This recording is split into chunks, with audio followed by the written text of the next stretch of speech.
45 degree Celsius की जानलेवा गर्मी में कैसे पूरा करें निर्जला एकादशी व्रत।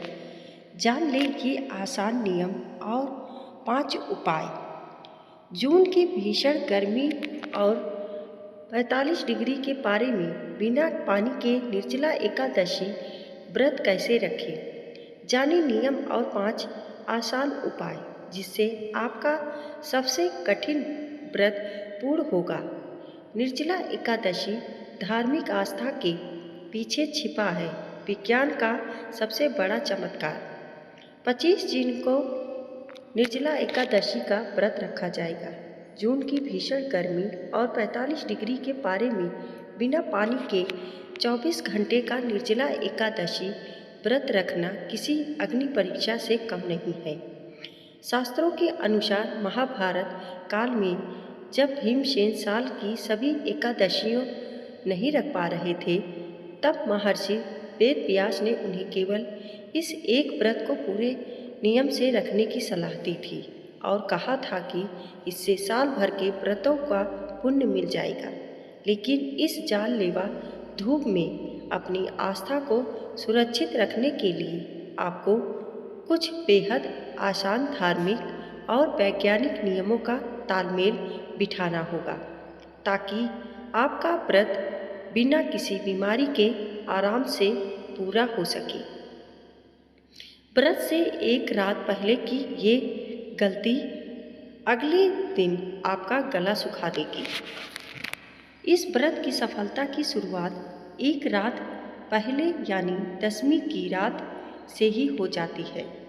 ज़्यादातर श्रद्धालु गलती यह करते हैं कि व्रत शुरू होने से ठीक पहले ढेर सारा पानी पी लेते हैं, जिससे रात में ही वह पानी शरीर से बाहर निकल जाता है और अगले दिन जल्दी प्यास लगने लगती है।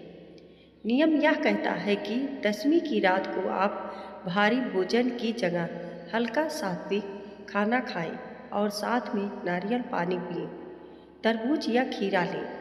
यह चीज़ें शरीर के भीतर पानी को लंबे समय तक रोककर रखती है, जिससे अगले दिन सूरज की तेज तपिश में भी गला सूखा नहीं रहता। शास्त्रों में क्यों माना गया है इस दिन गुस्सा करना और बार बार थूकना। धार्मिक नियमों के अनुसार इस व्रत में नमक और मसालेदार भोजन से दूरी बनाना अनिवार्य है, जो आपकी सेहत के लिए भी बहुत ज़रूरी है। अगर आप व्रत से एक रात पहले बहुत ज़्यादा तीखा या नमक वाला खाना खाते हैं तो अगले दिन सुबह से ही आपको भयंकर प्यास लगने लगेगी, क्योंकि नमक शरीर के पानी को सोख लेता है। इसके साथ ही शास्त्रों में इस दिन गुस्सा करने और बार बार थूकने की मनाही है। इसका सीधा कारण यह है कि गुस्सा करने से शरीर गर्म होता है और बार बार थूकने से वह मुंह सूखा जाता है, जिससे प्यास बर्दाश्त करना मुश्किल हो जाता है। जब प्यास बर्दाश्त से बाहर हो तो आजमाएं यह ट्रिक। दोपहर के समय जब धूप अपने चरम पर हो और कंठ पूरी तरह सूखने लगे, तब आयुर्वेद और योग के शीतली प्राणायाम करने का सहारा लेना चाहिए।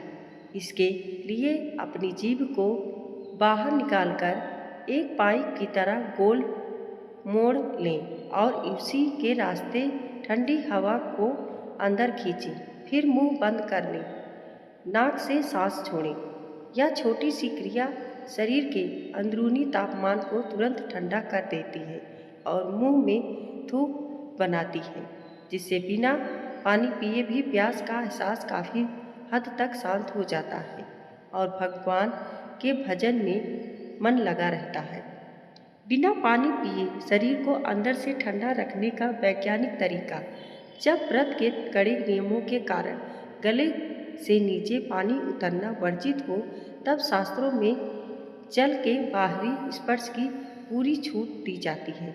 इस जानलेवा गर्मी में आप दिन में 2-3 बार ठंडे पानी से नहा सकते हैं। अगर आप काम के सिलसिले में बाहर हैं तो एक सूती कपड़े यह पट्टी को ठंडे पानी में भिगोकर अपने माथे, गर्दन के पीछे और पैरों के तलवे पर रखें।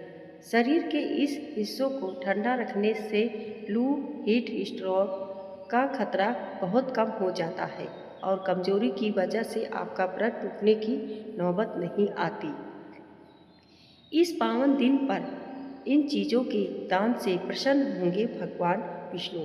इस पावन दिन पर खुद को पूरी तरह शांत रखें और धूप में बाहर निकलने या भारी मेहनत वाले कामों से बचें, क्योंकि पसीना बहने से शरीर का सारा पानी खत्म हो जाएगा। इस दिन केवल ढीले और हल्के रंग के सूती कपड़े पहनें ताकि शरीर को हवा मिलती रहे। शास्त्रों में इस दिन मिट्टी के घड़े, खरबूज और पंखे के दान का बड़ा महत्व बताया गया है। इसलिए घर में आराम से बैठकर प्रभु का ध्यान करें और दान की चीज़ें एकत्र करें, जिससे आपका मन भी लगा रहेगा और गर्मी का एहसास भी नहीं होगा। दोस्तों, वीडियो पसंद आई हो तो लाइक और सब्सक्राइब जरूर करें। धन्यवाद।